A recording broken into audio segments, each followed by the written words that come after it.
Of course, when thinking of new subjects that meet my code and therefore belong on my table, I tend to consider and discard many suits and designs. I did this with Ultron initially, and I did do it with the Dark Knight suit. The thing with this suit is that it's so not interested in being a faithful Batsuit, and this universe is so concerned with being grounded that there was no point in really putting him in one anyway. You got your Fanforsticks, you got your Dark Knights that are just so concerned with being their own thing that at some point I'm just like, you know what, I don't even want to shit on your party, mate. Just do your thing, I won't even bother you, for now. The Begin suit is the ideal outcome of this direction for the most part. But then of course the comment suggested it, so I reconsidered. But this time the comment didn't just suggest the suit, it suggested something very specific. The cowl. Specifically airing grievances on how Bale's amazing alleged jawline was covered up since he's been parading it around for the whole town to see. Cover up, damn you. This suit got a lot of praise when everyone first saw it. I like that. And you're gonna love me. Mainly because he could turn his head finally. Remember when he just couldn't do that for like 20 years?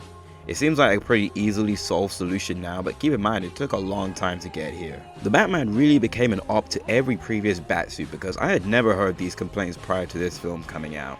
Nobody cared about his jawline being visible, but since that film came out, every previous Batman iteration has been put on notice. In the big grandiose 2025, the grounded and realistic era that these movies started has passed, and people don't really look back fondly on what came from it. It's all black with a bunch of complicated armored padding, a barely visible bat logo, a cloth-like cape, a very thin neck piece, and a cowl with a very small mouthpiece. And that cowl, goodness gracious, it never looks good when it's front facing. His head looks so round, again the small mouthpiece, the ears that bend inwards, and the thin neck just so... shit. Yeah, sometimes the first word that comes to your mind is the right one. It has a cool side profile, but that front profile, that is rough. That is rough, brother.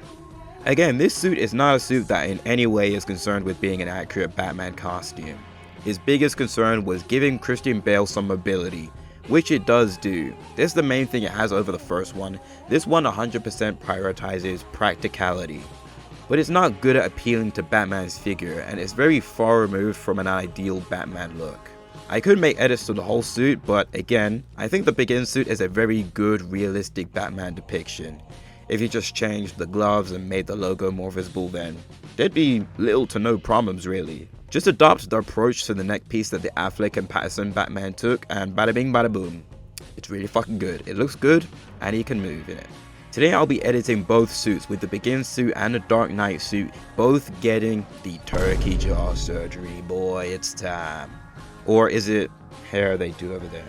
I don't fucking know. But much like these films, I like to ground these videos in realism. I like to make these into something the actor could have actually worn on screen. So this entire look will hinge greatly on Christian Bale's actual jawline. Now, the American Psycho fans who unironically identify with Patrick Bateman will have their love for him greatly tested if he doesn't pass the jaw test. Because Bale's jawline as a whole is, it's fine, it's an alright jawline.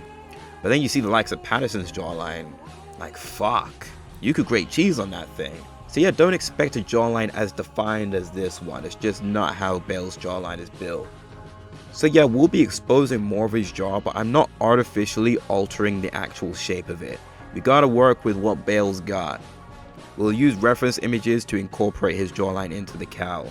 This is the first time we're going for something very specific on a part of the suit, but sometimes it's just small changes you need. It's good to realize that not every task will come at the same scale.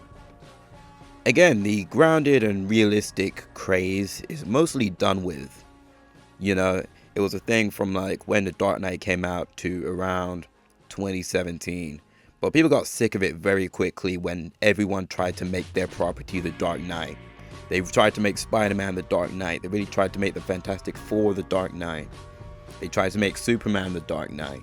So yeah, it really jaded people to this whole grounded and realistic approach. Especially since it still has a lot of impact on what we see today, especially Batman. But I've seen a lot of people turn on the Dark Knight movies, especially people on Twitter. But these movies are still great. I don't care what anybody says. I'm not falling for no Dark Knight revisionism. It's not happening, okay?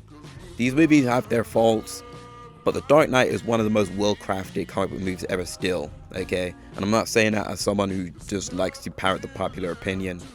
If anything, it's cool nowadays to not like The Dark Knight, especially since the Batman came out. But I don't care. Still an amazing film. Still an enthralling film. Probably one of the comic book movies I can rewatch the most. There's that. There's The Dark Knight, like Infinity War, Spider-Man 2. You know, just comic book movies you can rewatch constantly. It's up there. But yeah, again, this suit.